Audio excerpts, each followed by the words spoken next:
LinkedIn is pretty amazing at helping you grow your small business. We cannot stop your new clients from emailing you at 3 a.m. We can help you sell, market, and hire in one place. We cannot help you be in 3 places at once. And while we can't help you organize your calendar, LinkedIn can help you land more clients so you have a calendar to organize. Grow your small business on LinkedIn. Learn more at linkedin.com/smallbusiness. Había un mundo que respiraba entre 2 eternidades. Un mundo donde los hijos de Dios caminaban entre los hombres, donde la maldad no era solo una elección, sino una atmósfera. Donde cada latido del corazón humano resonaba en el trono celestial. Y donde el silencio de Dios ocultaba una decisión que cambiaría para siempre el destino de la humanidad. Esa era una tierra que no conocerás en ningún libro de historia, un tiempo que la arqueología solo puede susurrar, pero la Biblia lo recuerda, y tú estás a punto de entrar en ese mundo olvidado, antes de que el agua lo borrara todo. Antes de que cayera la primera gota de lluvia, el mundo ya estaba sumergido en algo más profundo que el agua. Estaba ahogándose en su propia corrupción. La Biblia no comienza el relato del diluvio con una tormenta, sino con una declaración escalofriante que atraviesa los siglos como un grito de lamento divino. Génesis 6, versículo 5, dice: «Y vio Jehová que la maldad de los hombres era mucha en la tierra, y que todo designio de los pensamientos del corazón de ellos era de continuo solamente el mal». Imagina un mundo donde la violencia no era la excepción, sino la norma, donde la injusticia no escandalizaba a nadie, porque todos participaban de ella, donde la pureza era una rareza tan extraña que solo un hombre y su familia la conservaban. Este no era un planeta primitivo lleno de ignorancia, era un mundo avanzado pero moralmente colapsado. Era la tierra antes del diluvio.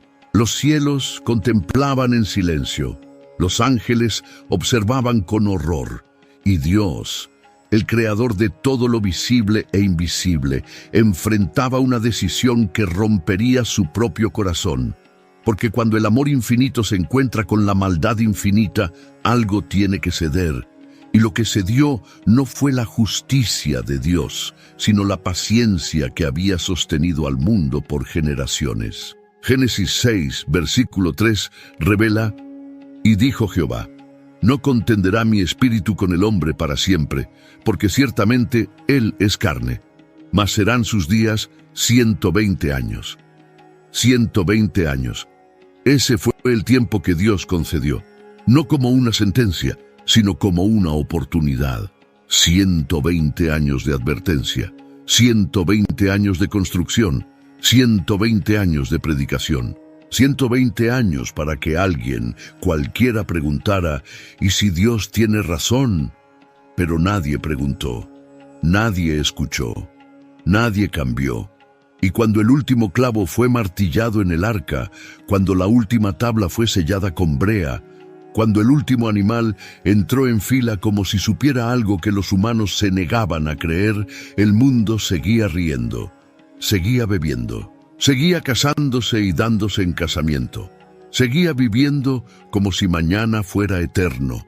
No sabían que el mañana ya había sido cancelado, no por un Dios vengativo, sino por un Dios que amaba demasiado para permitir que la maldad se volviera eterna. Porque si algo peor que la muerte física existe, es la muerte espiritual permanente. Y eso era exactamente hacia donde se dirigía la humanidad prediluviana, hacia una corrupción tan profunda que la imagen de Dios en el hombre estaba a punto de borrarse por completo. Entonces Dios hizo lo impensable, decidió comenzar de nuevo. No porque le resultara fácil, sino porque era necesario. Porque a veces el amor más grande se manifiesta no en la preservación de lo corrupto, sino en la destrucción de lo que ya no puede redimirse. Y en medio de ese juicio hubo gracia. Su nombre era Noé. Este es un viaje al mundo que existió antes de que las aguas lo cubrieran todo. Un mundo de gigantes y de horror, de avance y de decadencia, de oportunidades perdidas y de una familia que se atrevió a creer cuando todos habían dejado de hacerlo. Este es el mundo de hace 5000 años antes del diluvio, y te va a sorprender descubrir cuánto se parece al nuestro. La tierra gemía bajo el peso de su propia maldad. No era una expresión poética, era una realidad cósmica. Había algo en el aire de aquel tiempo, algo que hacía que cada amanecer llegara con una pesadez espiritual que incluso los más insensibles podían percibir. Era como si la creación misma supiera que algo terrible estaba por venir, pero nadie tenía oídos para escuchar su lamento. Los días antes del diluvio no eran días de ignorancia primitiva, eran días de conocimiento sin sabiduría, de tecnología sin moral, de poder sin propósito.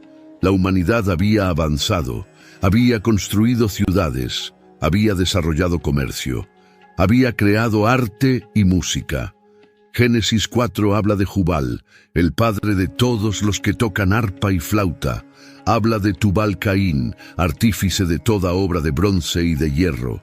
Estos no eran cavernícolas, eran innovadores. Pero con cada avance en el conocimiento humano había un retroceso en la conciencia divina. Con cada herramienta forjada se forjaba también una nueva forma de violencia. Con cada canción compuesta se componía también una nueva forma de seducción. El progreso humano, sin Dios en el centro, se había convertido en un camino pavimentado hacia la autodestrucción. Y entonces sucedió algo que la Escritura describe con una brevedad escalofriante, pero con implicaciones eternas.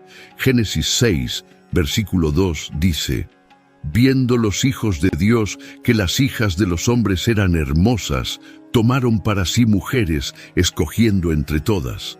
¿Quiénes eran estos hijos de Dios? La interpretación más antigua y respaldada por el contexto habla de seres angelicales caídos que transgredieron el orden divino.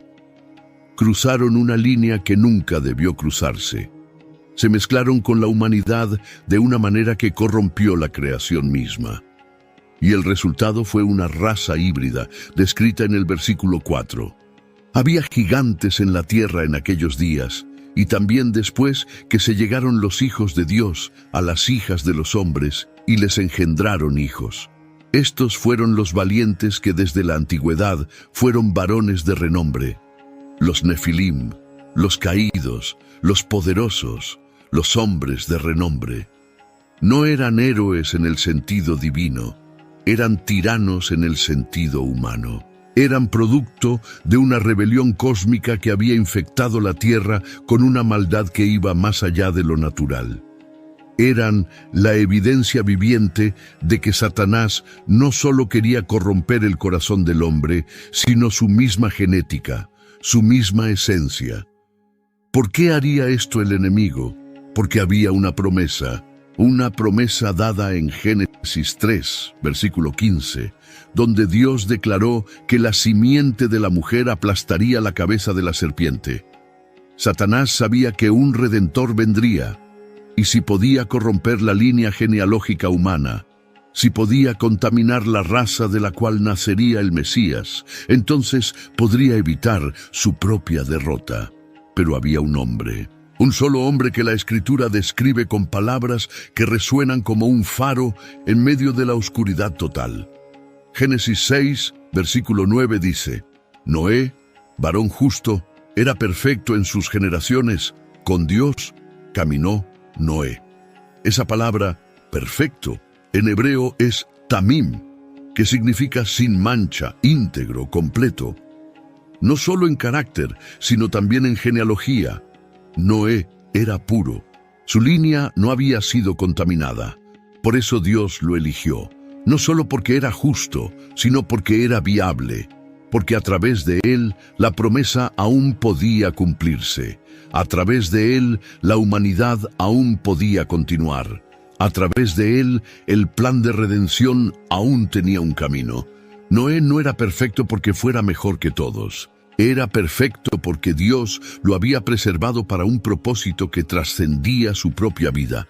Y mientras el mundo se hundía cada vez más en la violencia y la perversión, mientras los gigantes dominaban y los demonios se paseaban con libertad, mientras la tierra se llenaba de sangre inocente y de gritos que no encontraban justicia, Noé recibió una palabra que cambiaría su vida, una palabra que salvaría a la humanidad, una palabra que venía directamente del corazón roto de Dios.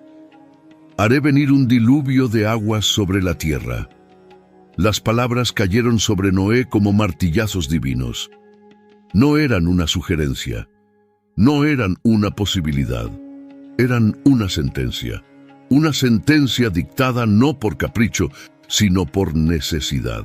Porque cuando el mal alcanza cierto punto, cuando la corrupción se vuelve irreversible, cuando la maldad se convierte en cultura y la violencia en forma de vida, Dios debe intervenir, no porque quiera, sino porque debe. Génesis 6, versículo 13, registra las palabras exactas de Dios a Noé. He decidido el fin de todo ser, porque la tierra está llena de violencia a causa de ellos. Y he aquí que yo los destruiré con la tierra. Fíjate en esas palabras.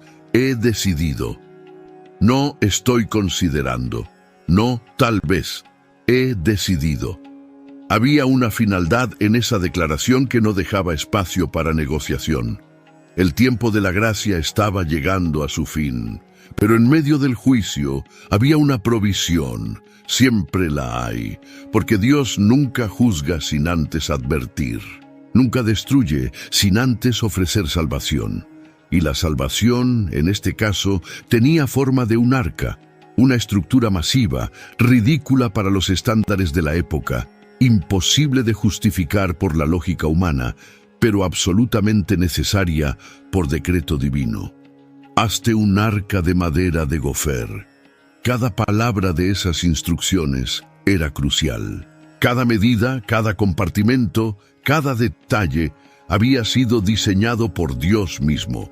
No era un proyecto humano, era un proyecto divino ejecutado por manos humanas. Y Noé, sin haber visto nunca una gota de lluvia caer del cielo, sin tener ninguna evidencia de que el agua pudiera cubrir la tierra, comenzó a construir.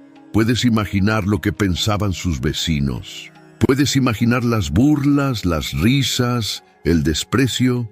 Ahí estaba ese anciano martillando madera día tras día, año tras año, décadas tras décadas, construyendo algo que no tenía ningún sentido práctico. No había océano cerca, no había amenaza visible, no había razón aparente para semejante locura. Pero Noé seguía martillando, porque la fe verdadera no se basa en lo que ven los ojos, sino en lo que dice Dios. Segunda de Pedro 2, versículo 5, lo llama pregonero de justicia. Noé no solo construyó, predicó. Mientras levantaba las paredes del arca, levantaba también su voz. Advertía, suplicaba, llamaba al arrepentimiento. Les decía a todos los que quisieran escuchar que el juicio venía, que había una salida, que Dios estaba ofreciendo una última oportunidad. Pero nadie escuchó, nadie creyó, nadie cambió. 120 años de advertencia, 120 años de testimonio, 120 años de paciencia divina. ¿Sabes cuántas personas se salvaron además de Noé? 7.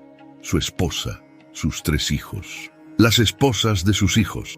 8 personas en total, de una población que algunos estudiosos estiman pudo haber sido de millones. Solo 8 creyeron, solo 8 entraron, solo 8 fueron sellados por Dios mismo dentro de la única estructura que sobreviviría a lo que venía. Eso te dice algo sobre la condición del mundo prediluviano. No era que la gente no supiera. Sabían, tenían toda la información, tenían toda la advertencia, tenían toda la oportunidad, pero eligieron no creer, eligieron no cambiar, Eligieron seguir viviendo como si Dios no existiera, como si sus palabras no importaran, como si el mañana estuviera garantizado, y esa elección los condenó. Porque Dios respeta el libre albedrío incluso cuando ese libre albedrío lleva a la destrucción. No fuerza a nadie a entrar en el arca, no arrastra a nadie a la salvación, ofrece, advierte, provee, pero no obliga. Y cuando la puerta del arca finalmente se cerró, no fue Noé quien la cerró, fue Dios. Génesis 7, versículo 16 dice, «Y Jehová le cerró la puerta». Esa es una de las imágenes más aterradoras y hermosas de toda la Escritura. Aterradora porque significa que llegó el momento en que la oportunidad terminó. Hermosa porque significa que Dios mismo selló a los suyos. Ellos estaban seguros no por su propia fuerza, sino por la protección divina. La misma mano que cerró la puerta para dejar fuera el juicio, la cerró también para mantener dentro la gracia. Y entonces comenzó a llover. Pero no solo llovió, las fuentes del gran abismo se rompieron. El agua brotó desde abajo y cayó desde arriba. Era como si toda la creación se desgarrara, como si el universo mismo llorara por lo que estaba a punto de suceder. Y los que habían reído, los que habían burlado, los que habían rechazado, comenzaron a correr. Pero ya era tarde. La puerta estaba cerrada. El rugido del agua ahogaba todos los demás sonidos. No era lluvia común. Era como si los cielos mismos se hubieran abierto y vaciado su contenido sobre una tierra que había agotado su última oportunidad. Las gotas no caían suavemente. Caían con furia. Caían con propósito. Caían como lágrimas divinas que lavaban no solo la superficie, sino la esencia misma de un mundo que había elegido la oscuridad sobre la luz. Génesis 7, versículos 11 y 12 pintan la escena con precisión devastadora. El año 600 de la vida de Noé, en el mes segundo, a los 17 días del mes, aquel día fueron rotas todas las fuentes del grande abismo, y las cataratas de los cielos fueron abiertas, y hubo lluvia sobre la tierra 40 días y 40 noches. No fue un simple aguacero, fue un cataclismo cósmico, las fuentes del gran abismo. Imagina reservorios subterráneos, masivos de agua que habían estado contenidos desde la creación, ahora liberados con una fuerza inimaginable. Géiseres de agua brotando desde las profundidades de la tierra, desgarrando el suelo, inundando valles, arrastrando todo a su paso.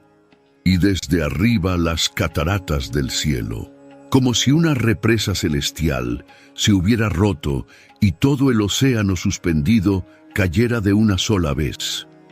La gente corrió, por supuesto que corrió. Buscaron las montañas, buscaron los edificios más altos, buscaron cualquier elevación que pudiera darles unos minutos más de vida.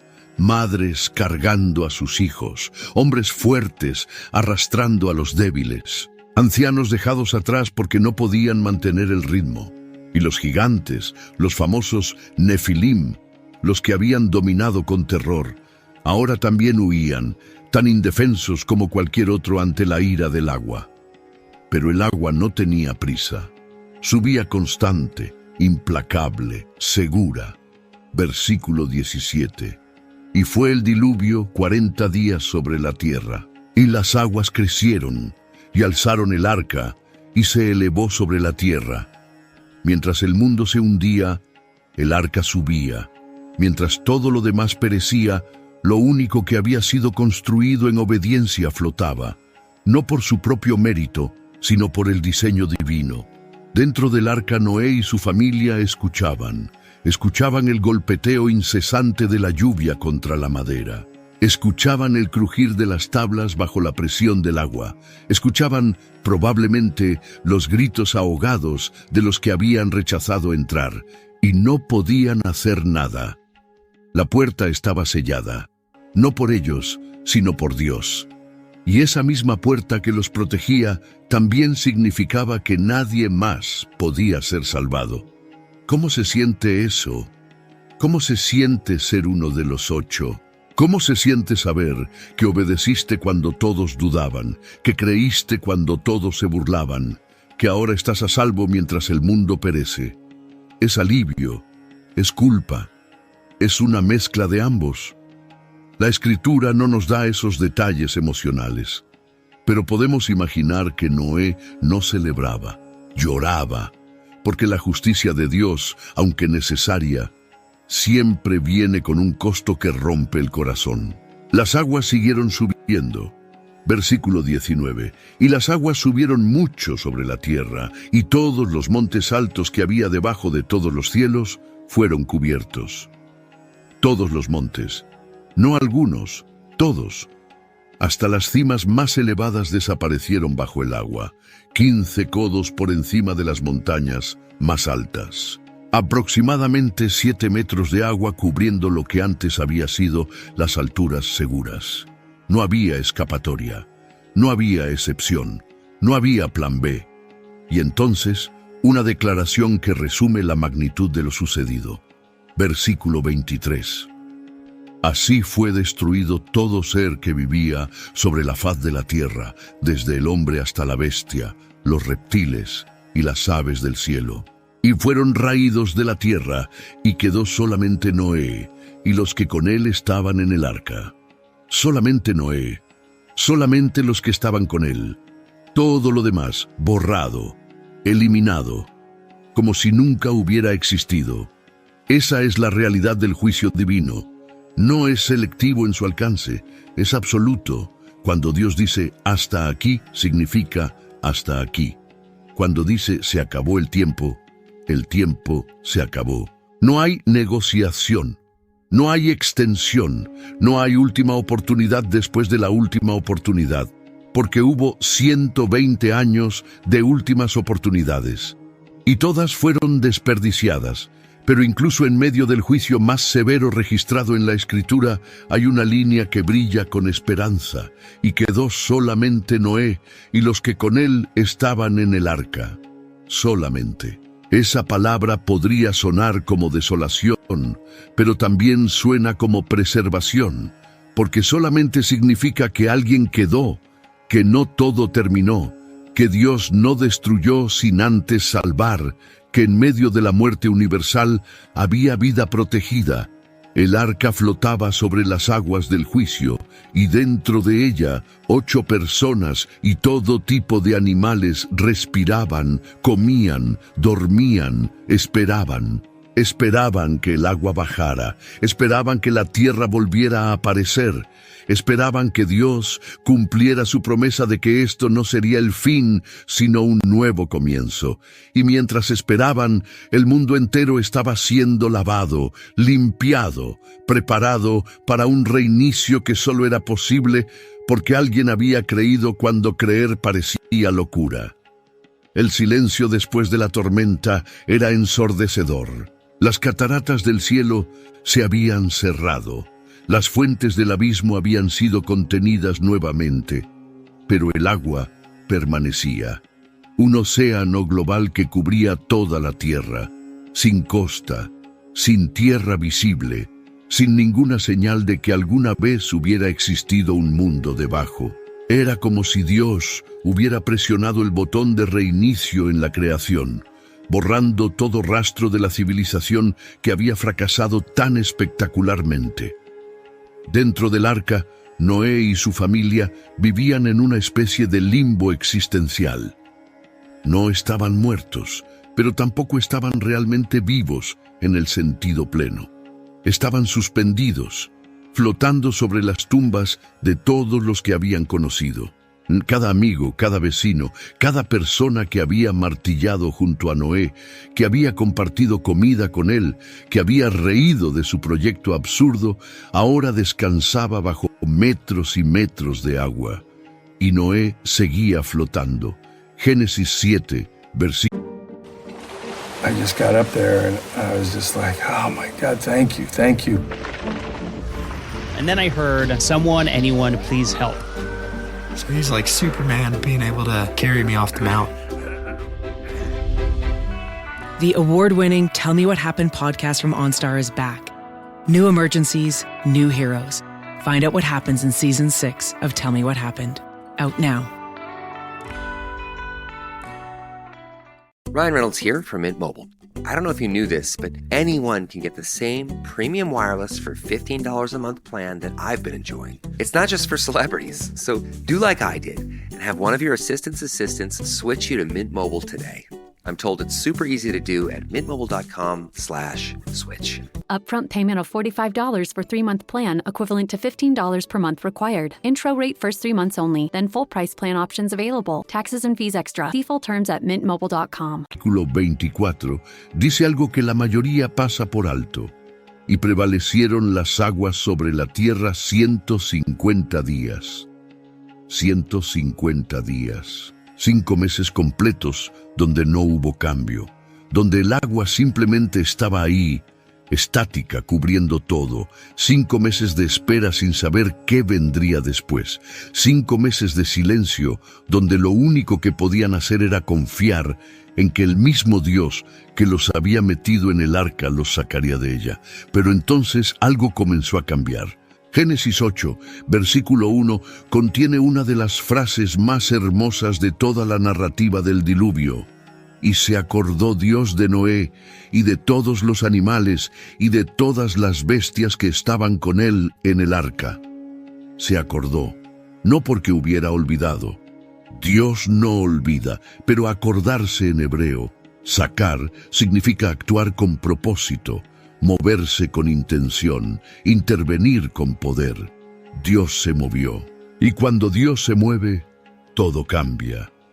E hizo pasar Dios un viento sobre la tierra, y disminuyeron las aguas. Un viento. El mismo aliento divino que había soplado sobre las aguas en la creación, ahora soplaba sobre las aguas del juicio. Y así, como ese primer aliento había traído orden del caos, este segundo aliento traía restauración después de la destrucción. Poco a poco, día a día, el nivel del agua comenzó a bajar. Las montañas comenzaron a emerger, la tierra comenzó a resurgir. En el mes séptimo, a los 17 días del mes, el arca reposó sobre los montes de Ararat. Después de meses de flotar sin dirección, sin control, a merced de las corrientes y el viento, finalmente hubo tierra firme debajo. No podían verla todavía, pero podían sentirla. El arca ya no se mecía con la misma libertad. Estaba anclada, estaba posada, estaba, por primera vez desde que comenzó el diluvio, completamente quieta. Pero Noé no salió corriendo. No abrió la puerta inmediatamente. Había aprendido algo crucial durante ese año dentro del arca: la paciencia. La obediencia no solo consiste en hacer lo que Dios dice cuando lo dice. También consiste en no hacer nada hasta que Dios dé permiso. Así que esperó. Y mientras esperaba, observaba. Buscaba señales. Necesitaba saber si era seguro salir, si la tierra estaba lista para ser habitada nuevamente. Primero, envió un cuervo. El cuervo salió y no regresó, volando de un lado a otro sobre las aguas hasta que se secaron. Los cuervos pueden alimentarse de carroña, de cadáveres flotantes. Podía sobrevivir sin problema en ese entorno de muerte. Pero Noé necesitaba algo más. Necesitaba una señal de vida, no solo de supervivencia. Así que envió una paloma. Y la paloma, no encontrando dónde posar su pie, regresó al arca. La tierra aún no estaba lista. Esperó 7 días más. Envió la paloma nuevamente. Esta vez regresó, pero con algo en su pico. Una hoja de olivo recién cortada. Una hoja verde. Una señal de que la vegetación estaba brotando. Una prueba de que la vida estaba volviendo. Una promesa de que el juicio había terminado y la restauración había comenzado. Génesis 8, versículo 11. Y la paloma volvió a él a la hora de la tarde. Y he aquí que traía una hoja de olivo en el pico. Esa pequeña hoja verde era más que botánica, era teología, era la demostración visible de que Dios cumple lo que promete, que después del juicio viene la restauración, que después de la muerte viene la vida, que después del diluvio viene el arco iris. Esa hoja era la primera pincelada de esperanza en un lienzo que había estado completamente negro por meses. Y Noé la recibió no con euforia, sino con reverencia, porque sabía que no era el fin de la prueba, sino el principio del cumplimiento. Esperó otros 7 días. Envió la paloma por tercera vez, y esta vez no regresó. Había encontrado su lugar. Había encontrado su hogar. La tierra estaba lista, pero Noé aún no salió, porque no había recibido la orden. Y la fe que lo había mantenido construyendo durante 120 años era la misma fe que lo mantenía esperando ahora. No se mueve por impulso, no se mueve por emoción, se mueve por dirección divina. Y entonces, finalmente, llegó la palabra. Génesis 8, versículo 15 al 16. Entonces habló Dios a Noé, diciendo: Sal del arca tú y tu mujer y tus hijos, y las mujeres de tus hijos contigo. Sal. Esa era la orden que Noé había estado esperando. No un minuto antes, no cuando él creyó conveniente, sino cuando Dios dijo, ahora. Y cuando Dios dice ahora, es el momento perfecto. Las puertas del arca se abrieron por primera vez en más de un año. La luz del sol penetró en la penumbra donde Noé y su familia habían vivido, cuidando animales, manteniéndose vivos, esperando. La luz no era solo física, era simbólica. Era la luz de un nuevo mundo, de una nueva oportunidad, de un nuevo pacto entre Dios y la humanidad. Y Noé, con sus más de 600 años, puso su pie sobre tierra firme por primera vez desde que el agua comenzó a caer. El mundo que encontró no era el mundo que había dejado. Todo había cambiado. La topografía era diferente. Los ríos corrían por nuevos cauces. Las montañas se elevaban donde antes habían sido valles. El diluvio no solo había limpiado la superficie, había reorganizado la geografía misma del planeta. Era literalmente un mundo nuevo. Y Noé era, en cierto sentido, el nuevo Adán, encargado de comenzar de nuevo con su familia. Pero lo primero que hizo Noé no fue explorar, no fue plantar, no fue construir una casa. Lo primero que hizo fue adorar.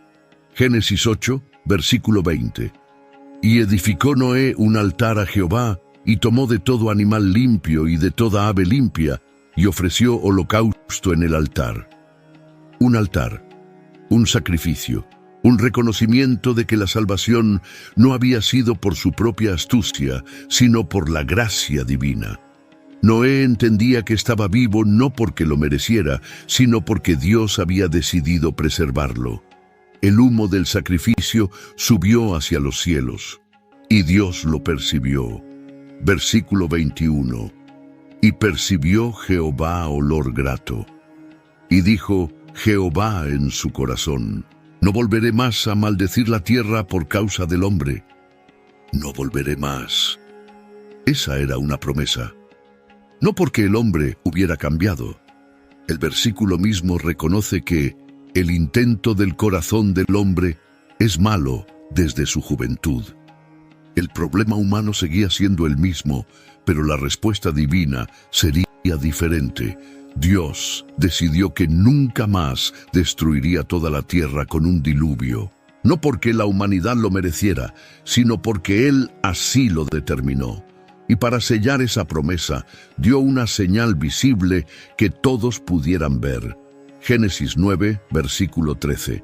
Mi arco he puesto en las nubes, el cual será por señal del pacto entre mí y la tierra. El arco iris. No un fenómeno meramente natural, sino un recordatorio divino. Cada vez que aparece, es Dios diciéndole a la humanidad: recuerdo mi promesa. Pero la promesa no era solo para Noé, era para toda la creación. Versículos 10 y 11. Y con todo ser viviente que está con vosotros, aves, animales y toda bestia de la tierra que está con vosotros, desde todos los que salieron del arca hasta todo animal de la tierra. Estableceré mi pacto con vosotros, y no exterminaré ya más toda carne con aguas de diluvio, ni habrá más diluvio para destruir la tierra. Fíjate en algo crucial.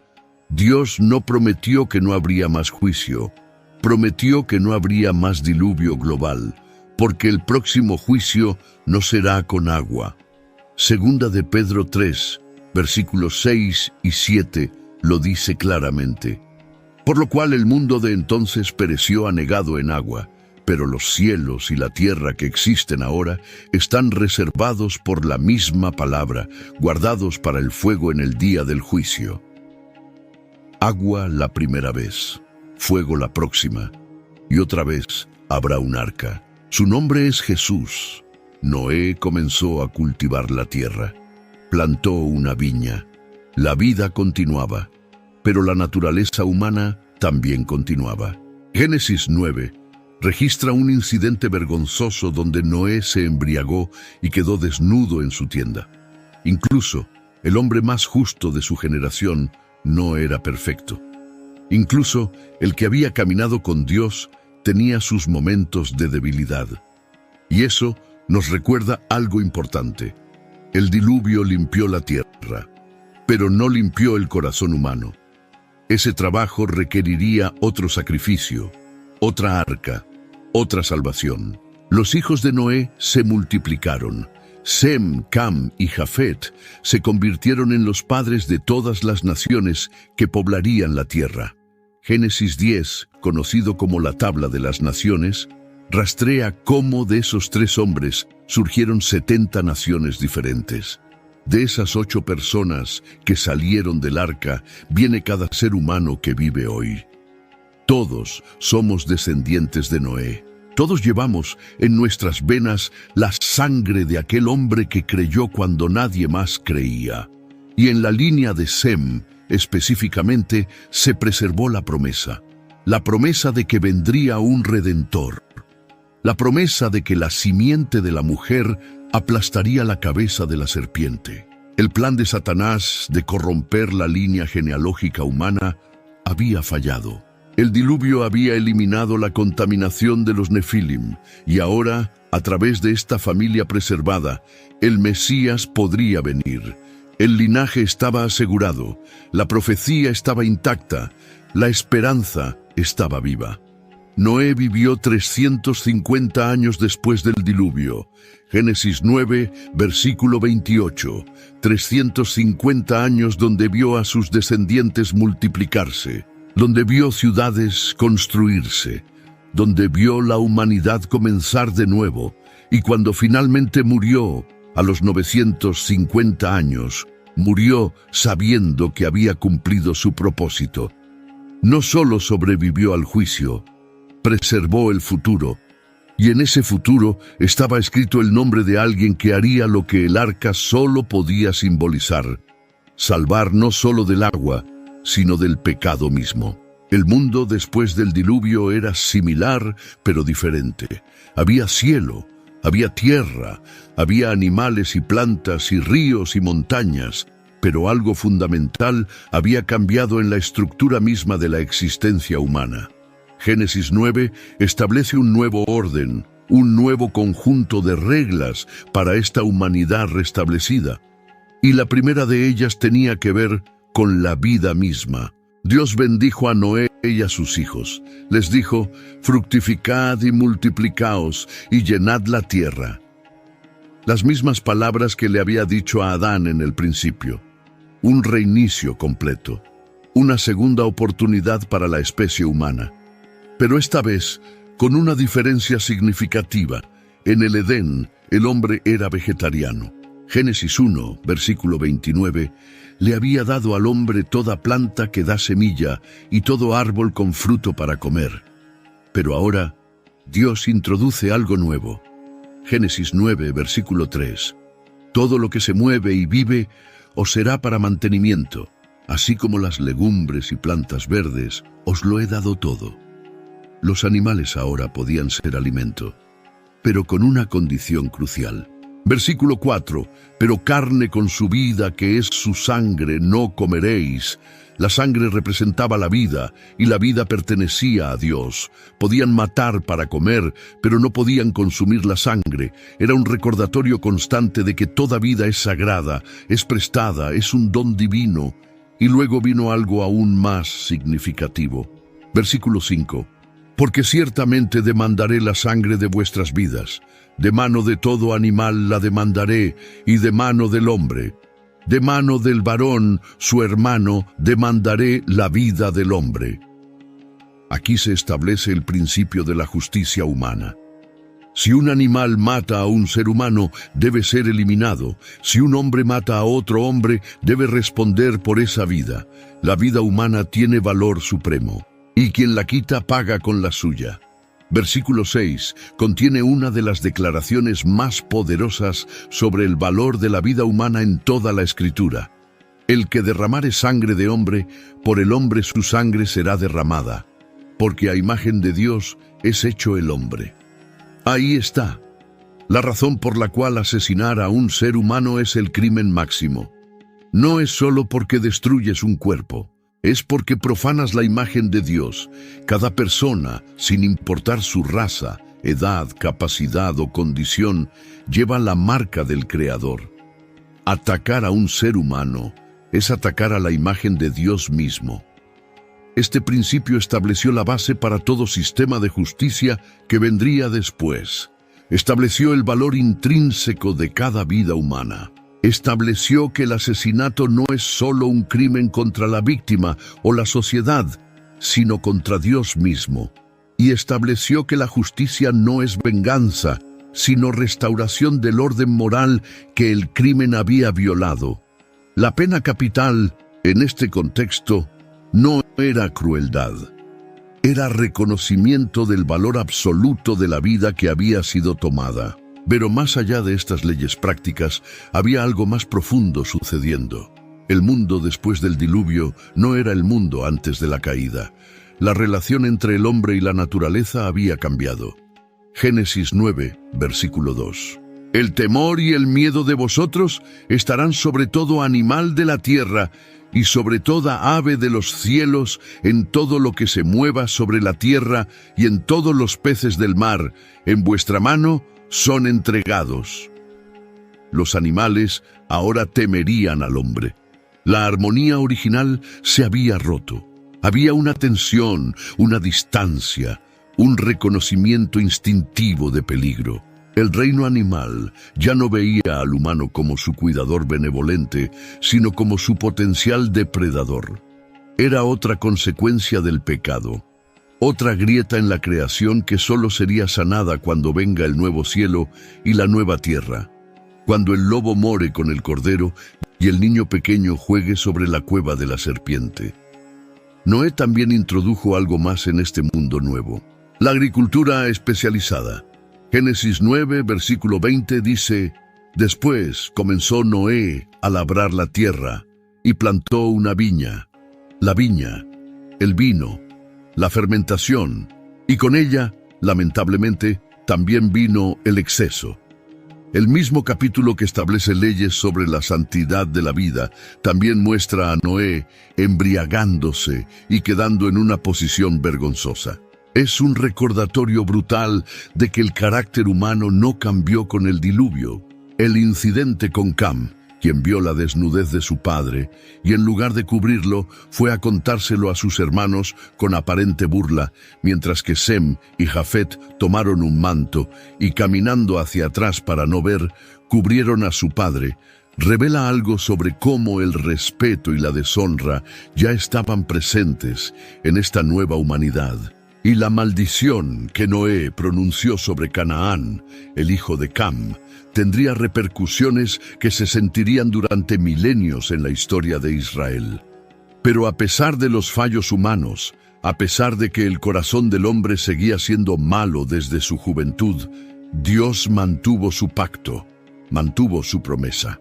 Y cada vez que aparecía un arco iris en el cielo, era un recordatorio visual, tangible, indiscutible, de que Dios es fiel incluso cuando nosotros no lo somos, que su misericordia no depende de nuestro mérito, sino de su carácter, que Él decide ser paciente, ser longánime, ser perdonador, no porque lo merezcamos, sino porque así es Él.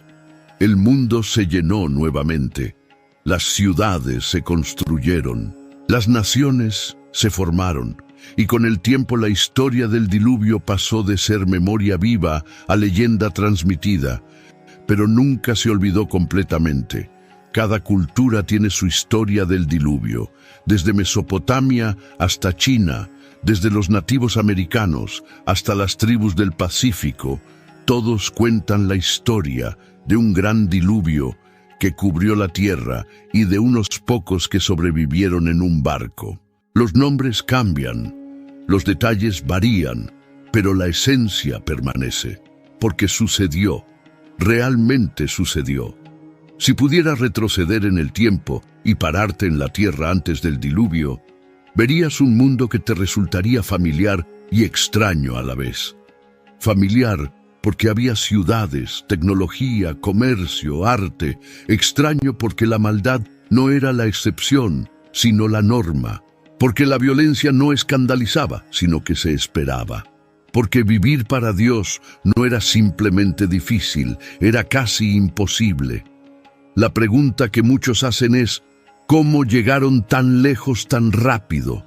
¿Cómo pasaron de Adán y Eva en el jardín a una civilización tan corrupta que Dios decidió borrarla en solo 10 generaciones? La respuesta está en la naturaleza progresiva del pecado. El pecado nunca permanece estático. O es confrontado y crucificado, o crece y se multiplica. Y en el mundo prediluviano creció sin control. Comenzó con Caín, el primer asesino, el que mató a su hermano por envidia religiosa, y cuando Dios lo confrontó, en lugar de arrepentirse, se endureció. Génesis 4, versículo 16. Salió, pues, Caín de delante de Jehová. Esa es una de las declaraciones más tristes de toda la Escritura. Salió de delante de Jehová, eligió la autonomía sobre la comunión, eligió construir su propia vida lejos de Dios. Y esa elección marcó el rumbo de su descendencia. Caín construyó una ciudad. La llamó Enoc como su hijo. Y en esa línea genealógica encontramos a Lamec, quien se jactaba de su violencia. Génesis 4, versículo 23. Y dijo Lamec a sus mujeres, Ada y Sila, oíd mi voz, mujeres de Lamec, escuchad mi dicho, que un varón mataré por mi herida, y un joven por mi golpe. Era una canción de venganza desproporcionada, un himno a la brutalidad, y era la cultura dominante. Mientras tanto, existía otra línea, la línea de Set, el hijo que Dios le dio a Adán y Eva después de la muerte de Abel. Génesis 4, versículo 26. Y a Set también le nació un hijo, y llamó su nombre Enos. Entonces los hombres comenzaron a invocar el nombre de Jehová. Hubo un despertar espiritual. Hubo un grupo de personas que decidió que no vivirían como el mundo vivía, que adorarían a Dios incluso cuando nadie más lo hacía.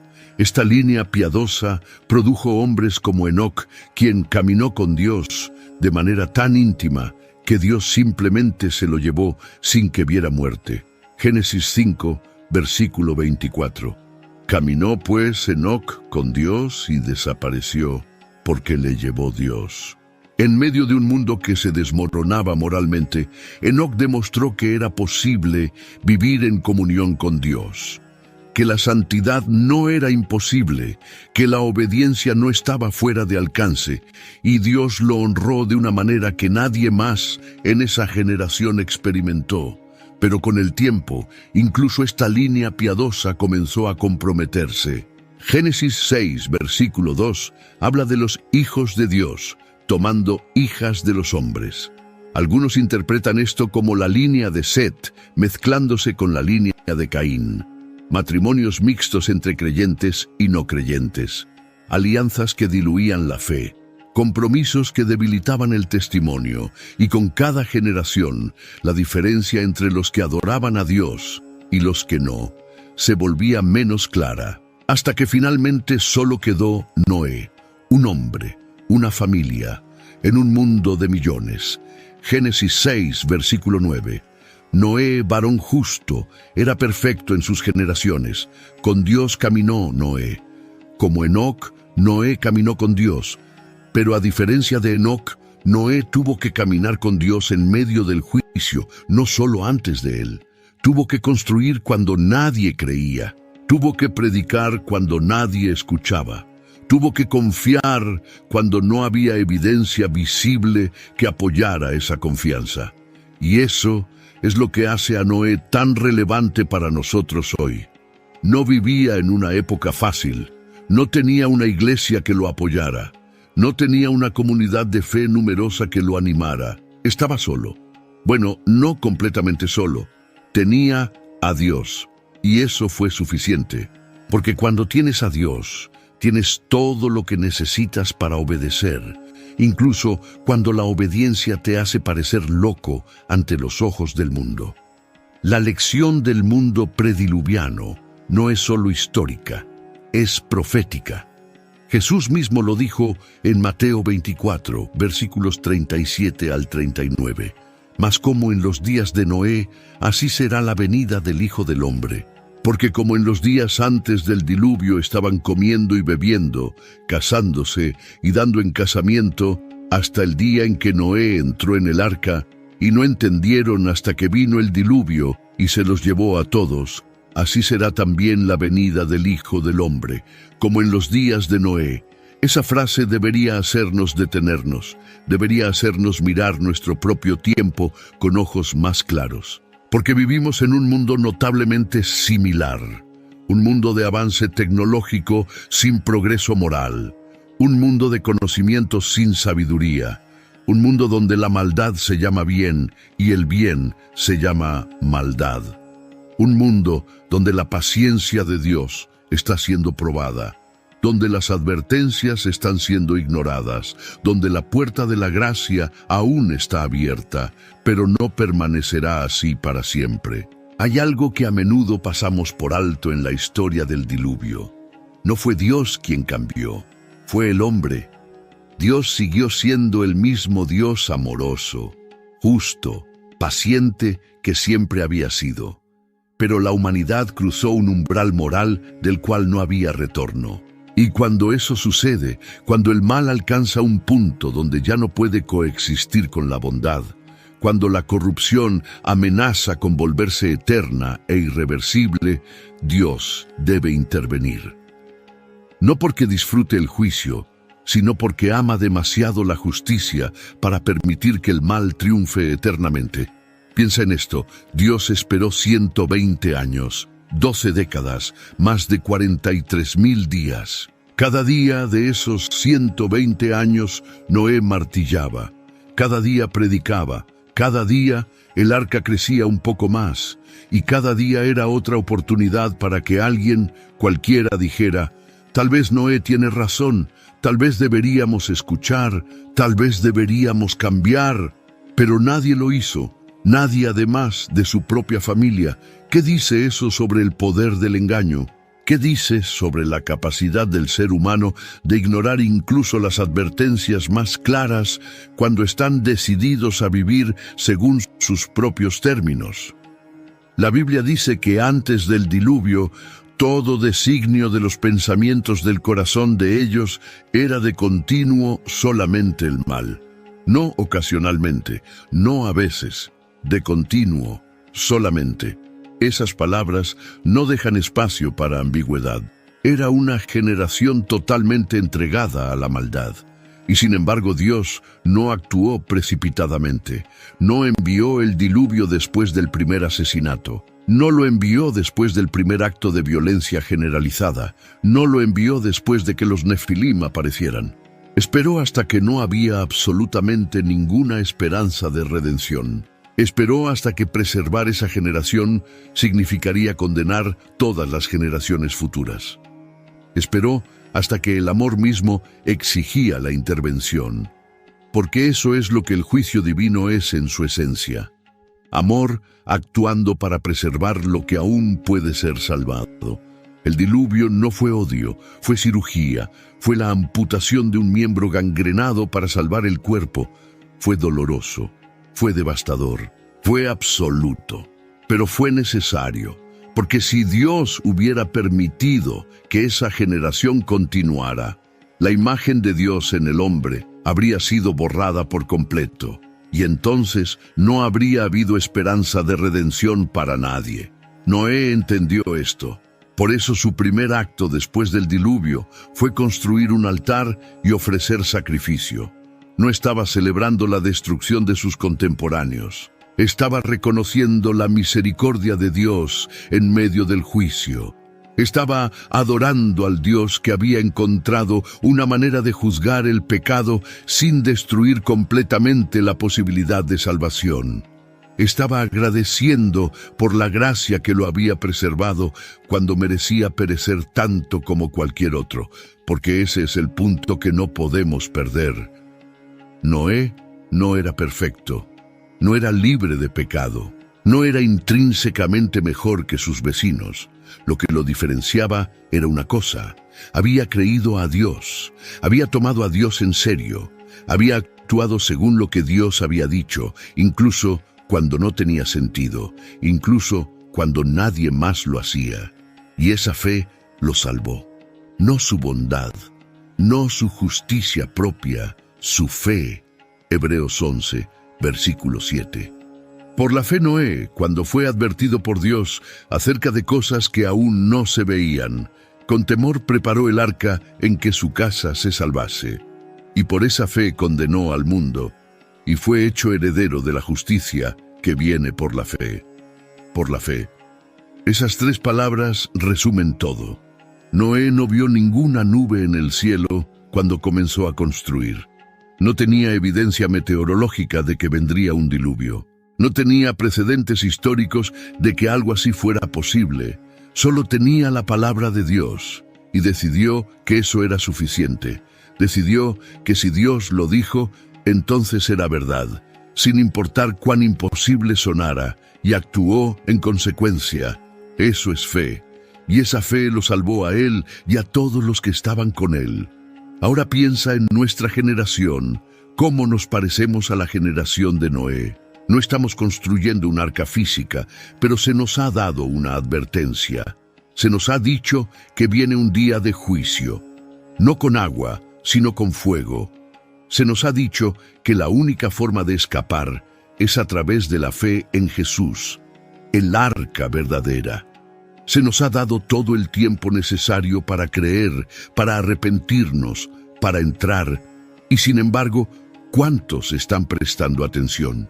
La mayoría sigue comiendo y bebiendo, casándose y dándose en casamiento, construyendo y plantando, comprando y vendiendo, como si mañana estuviera garantizado.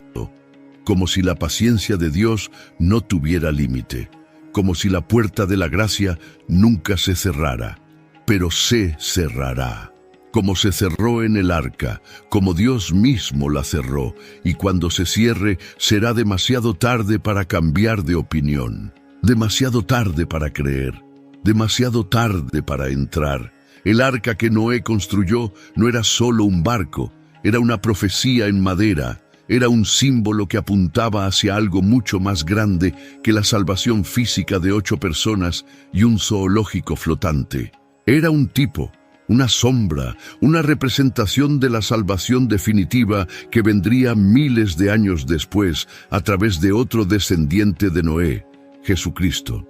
Piensa en los paralelos. El arca tenía una sola puerta. Jesús dijo: «Yo soy la puerta. El que por mí entrare será salvo».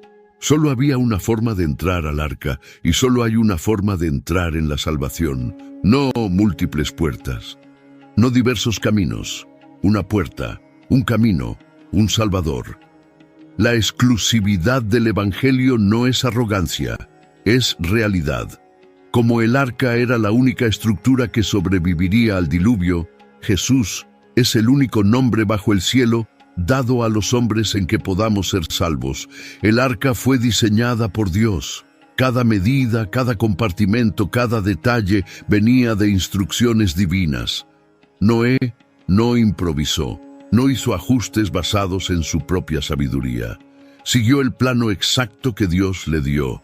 De la misma manera, la salvación no es un plan humano. No es algo que inventamos, mejoramos o ajustamos según nuestras preferencias. Es el plan divino. Y funciona exactamente como Dios lo diseñó, o no funciona en absoluto. El arca fue sellada con brea por dentro y por fuera. La palabra hebrea para brea es kafar, la misma raíz que se usa para expiación. El arca fue literalmente expiada, cubierta, protegida. De la misma manera, los que están en Cristo están cubiertos por su sangre. No es nuestra propia justicia la que nos protege del juicio, es la cobertura que Él provee. Estamos seguros, no porque seamos buenos, sino porque estamos en Él, sellados por el Espíritu Santo hasta el día de la redención. Dentro del arca había vida, toda clase de animales, toda clase de aves, todo lo necesario para repoblar la tierra. Dentro de Cristo hay vida abundante. Juan 10, versículo 10. Yo he venido para que tengan vida y para que la tengan en abundancia. Fuera del arca había muerte. Todo lo que no estaba dentro pereció. Fuera de Cristo hay muerte espiritual. No hay excepción. No hay plan alternativo. No hay otra opción que funcione. La puerta del arca fue cerrada por Dios. Noé no la cerró. Sus hijos no la cerraron. Dios mismo la cerró. Génesis 7, versículo 16. Y Jehová le cerró la puerta. Cuando Dios cierra una puerta, nadie puede abrirla. Apocalipsis 3, versículo 7, habla de Jesús como el que abre y ninguno cierra, y cierra y ninguno abre. Hay un tiempo cuando la puerta de la salvación está abierta, pero ese tiempo no es infinito. Hay un momento cuando Dios dice, suficiente, y la puerta se cierra, y cuando se cierra, es final. El arca flotó sobre las aguas del juicio. No las evitó, no las esquivó, flotó sobre ellas. Los que estaban dentro experimentaron el juicio, pero no fueron consumidos por él. De la misma manera, los que están en Cristo experimentan las consecuencias del pecado en este mundo caído, pero no experimentan la condenación eterna. Romanos 8, versículo 1. Ahora pues, ninguna condenación hay para los que están en Cristo Jesús. El juicio pasó, la ira fue satisfecha, el precio fue pagado y los que están en él están seguros. Después del diluvio, Noé salió a un mundo nuevo, una nueva creación, un nuevo comienzo, y así será con nosotros. Después del juicio final, los que están en Cristo saldrán a un nuevo cielo y una nueva tierra, a un mundo sin pecado, sin muerte, sin llanto, sin dolor, a una realidad donde Dios mora con su pueblo y todas las cosas son hechas nuevas. El arca preservó para una restauración temporal. Cristo preserva para una restauración eterna. Pero hay una diferencia crucial. Entrar en el arca requería acción física, caminar hacia la puerta, subir la rampa, pasar el umbral. Entrar en Cristo también requiere acción, pero no física. Requiere fe, requiere arrepentimiento, requiere rendición. No puedes simplemente admirar el arca desde lejos y esperar salvarte. Tienes que entrar y no puedes simplemente admirar a Jesús desde la distancia y esperar salvarte. Tienes que entregarte a Él, tienes que confiar en Él, tienes que creer que Él es quien dice ser y que hizo lo que dice que hizo. Y aquí está la belleza y el terror de todo esto. La puerta todavía está abierta, todavía hay tiempo, todavía hay oportunidad, todavía puedes entrar, pero no sabes cuánto tiempo más, nadie sabe. Así como los contemporáneos de Noé no supieron cuándo terminaría la construcción del arca, tú no sabes cuándo se cerrará tu oportunidad. Podría ser dentro de décadas, podría ser mañana, podría ser hoy. Por eso la Escritura dice, he aquí ahora el tiempo aceptable, he aquí ahora el día de salvación. Cuando miras hacia atrás en la historia del diluvio desde nuestra perspectiva moderna, es fácil juzgar a aquella generación. Es fácil preguntar, ¿cómo pudieron ser tan ciegos?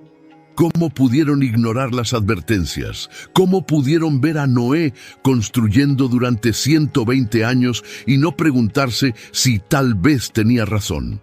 Pero antes de juzgarlos demasiado duramente, necesitamos mirarnos a nosotros mismos. Vivimos en una generación que ha sido advertida, no por un predicador solitario construyendo un barco, sino por miles de predicadores, millones de cristianos, bibliotecas llenas de Biblias, iglesias en cada ciudad, el Evangelio disponible en Internet con solo un clic. La advertencia no podría ser más clara, el mensaje no podría ser más accesible, y sin embargo, la mayoría ignora, la mayoría rechaza. La mayoría sigue viviendo como si Dios no existiera, como si el juicio no fuera real, como si la eternidad no importara. Segunda de Pedro 3, versículos 3 y 4 dice, sabiendo primero esto, que en los postreros días vendrán burladores, andando según sus propias concupiscencias, y diciendo, ¿dónde está la promesa de su advenimiento? Porque desde el día en que los padres durmieron, todas las cosas permanecen así como desde el principio de la creación. Esa es exactamente la actitud de nuestra generación. ¿Dónde está el juicio que predican? Todo sigue igual, nada ha cambiado, no hay evidencia de que Dios intervenga. Pero el siguiente versículo responde, estos ignoran voluntariamente que en el tiempo antiguo fueron hechos por la palabra de Dios los cielos y también la tierra, que proviene del agua y por el agua subsiste, por lo cual el mundo de entonces pereció anegado en agua. Ignoran voluntariamente. No es que no sepan, es que eligen no saber, eligen olvidar, eligen vivir como si el diluvio nunca hubiera sucedido, como si no fuera una advertencia seria de que Dios realmente juzga el pecado. Y luego viene la declaración que debería hacer que cada persona se detenga. Pero los cielos y la tierra que existen ahora están reservados por la misma palabra, guardados para el fuego en el día del juicio y de la perdición de los hombres impíos. El próximo juicio no será con agua, será con fuego. Y no habrá arca física que pueda salvarte, solo hay un arca espiritual, y su nombre es Jesús. La historia del diluvio no es solo historia, es profecía, es advertencia, es invitación. Es la demostración de que Dios realmente juzga el pecado, pero también de que Dios realmente provee salvación para los que creen. Es la prueba de que la fe es razonable, incluso cuando parece locura para el mundo. Es el testimonio de que obedecer a Dios nunca es en vano, incluso cuando eres el único que lo hace. Es la garantía de que Dios cumple sus promesas, tanto las promesas de juicio como las promesas de gracia. Noé construyó durante 120 años. ¿Tú has escuchado el Evangelio por cuánto tiempo? Tal vez años, tal vez décadas, tal vez toda tu vida, y todavía no has entrado, todavía estás afuera mirando, considerando, posponiendo, pero la puerta no permanecerá abierta para siempre. Como Dios cerró la puerta del arca, cerrará la puerta de la gracia, y cuando lo haga, será demasiado tarde para cambiar de opinión. No cometas el error de aquella generación. No asumas que porque el juicio no ha venido todavía, significa que no vendrá.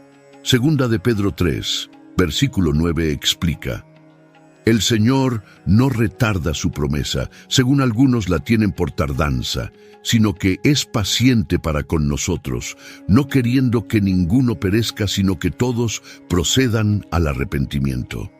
Cada día que pasa sin juicio no es evidencia de que Dios no es serio. Es evidencia de que Dios es paciente. Está esperando, está dando tiempo, está ofreciendo oportunidad.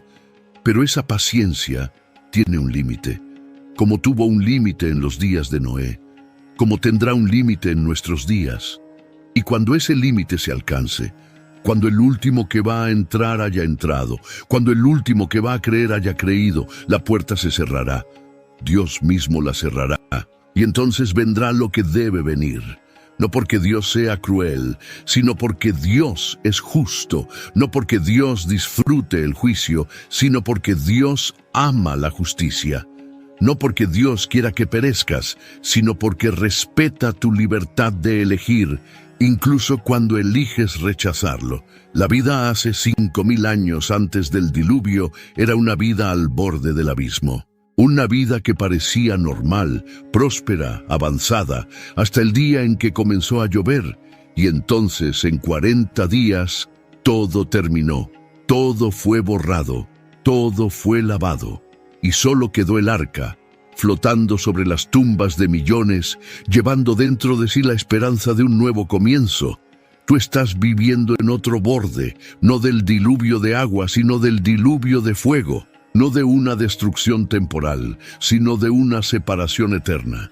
Y se te está ofreciendo un arca, no de madera cubierta con brea, sino de carne clavada en una cruz, no construida por Noé, sino por Jesús, no diseñada para salvarte de ahogarte, sino para salvarte de perecer eternamente. La pregunta es simple: ¿entrarás? ¿O harás lo que hicieron aquellos millones que escucharon a Noé predicar y decidieron que sabían mejor? La elección es tuya, pero el tiempo se acaba. Porque cuando Dios cierre la puerta, ningún hombre podrá abrirla. Y entonces solo quedará el arrepentimiento de haber esperado demasiado.